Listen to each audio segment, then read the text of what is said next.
বেশ কিছুদিন ধরে শারীরিকভাবে খুবই অসুস্থ। তো হ্যালো ভিউয়ার্স, আসসালামু আলাইকুম। আমি নীলা, আপনাদের সবাইকে স্বাগত জানাচ্ছি নতুন আরেকটা ব্লগ ভিডিওতে। আর আজকের ব্লগ ভিডিওটা আজকে কোনো গল্প শেয়ার করব না। আজকে এই যে যাচ্ছি, তো কোথায় যাচ্ছি সেটাই আপনাদের সাথে শেয়ার করব। যাচ্ছিলাম হচ্ছে গ্রিন লাইফ হসপিটালে। বেশ কিছুদিন থেকে আমার শরীরটা খুবই খারাপ, খুবই অসুস্থ এক কথায় বলতে পারেন। আমার ঠান্ডার সমস্যা, শ্বাসকষ্টজনিত সমস্যা, তো অনেকগুলো সমস্যার জন্য আমি দীর্ঘদিন থেকে বেশ কিছু সমস্যায় ভুগছি এবং অনেকগুলো ডাক্তারও দেখিয়েছি। তো সেই সব ডাক্তার আবার আরেকজন ডাক্তারকে রেফার করেছিল গ্রিন লাইফে। তো আমাদের বাসা থেকে গ্রিন লাইফ হসপিটালটা বেশ দূরে। তো আমরা যাচ্ছিলাম। আর গত পরশুদিন রাতে ডাক্তার দেখিয়ে এসেছি। আজকে হচ্ছে ডাক্তার অনেকগুলো টেস্ট দিয়েছেন, সেই টেস্টগুলো করার জন্য যাচ্ছি। তো যেতে যেতে রাস্তার দৃশ্যটা একটু ধারণ করলাম। আসলে এই হাতিঝিলের এই রাস্তাটা দিয়ে ঘুরলে বা ঢুকলে মনটাই ভালো হয়ে যায়। প্রকৃতি আসলে সবসময়ই সুন্দর, গাছগাছালি, পানি এবং সুন্দর কিছু দেখলেই যেন প্রকৃতির আমার কেমন যেন একটা ভালো লাগা কাজ করে।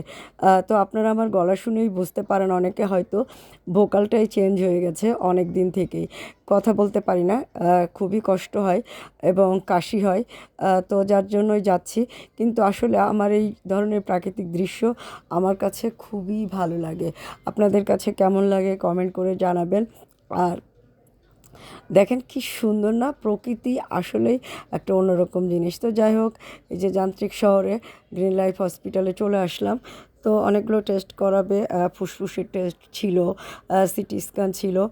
তো সবগুলো টেস্ট করানোর জন্য ব্লাড টেস্টটা আগের দিনই দিয়ে গিয়েছিলাম, তো সেটার রিপোর্টটাও আজকে নিয়ে নিব। তো এই যে দুজনে চলে আসলাম, বাইকে আসলাম, যার কারণে একটু শীতের কাপড় পরে পরে এসেছি। কেননা এমনিতেই ঠান্ডার সমস্যা, বাতাস লাগলে আরও অনেকগুলো মানে সমস্যা সৃষ্টি হয়, কাশি হতেই থাকে।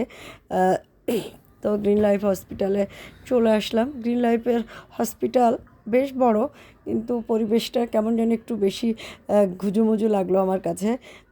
তারপর যাই হোক, এখানে ডাক্তারের জন্য ওয়েট করছিলাম এবং এই ফাঁকে একটা ভিডিও তৈরি করে নিলাম। সব কিছুর মাঝখান দিয়ে এই কাজটা আমার করতে খুবই ভালো লাগে। যদি ভালো না লাগতো তাহলে হয়তো এতদিন মানে কাজটা করতে পারতাম না। বিশেষ করে এই যে টিডিওগুলো তৈরি করা, এত ধৈর্য নিয়ে তৈরি করা আসলে অনেক কঠিন। যাই হোক, ডাক্তার দেখানোর জন্য ওয়েট করছিলাম এবং টেস্টের জন্য ওয়েট করছিলাম। এরপরে ওর বাবা বলল চলো কিছু খেয়ে আসি।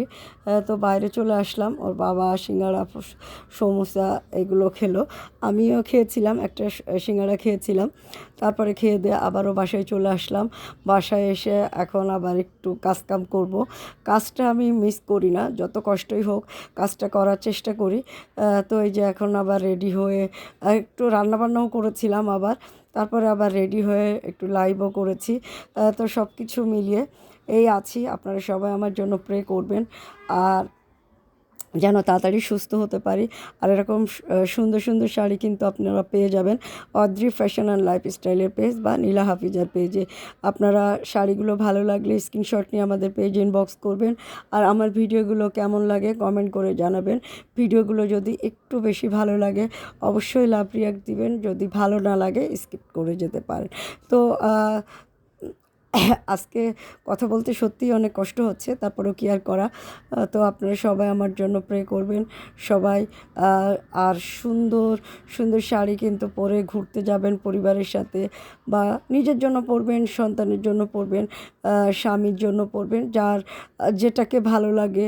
বা অনেকেই আছে নিজের জন্যই ভালো লাগে। তো শাড়ি সবসময় সুন্দর একটা পোশাক। আর এরকম সুন্দর পোশাক নিতে গেলে আমার পেজটা ফলো করে দিবেন। আর আপনারা দেখেন শাড়িটা কি সুন্দর না, অনেক বেশি সুন্দর। শাড়ি পরবেন, মন ভালো রাখবেন।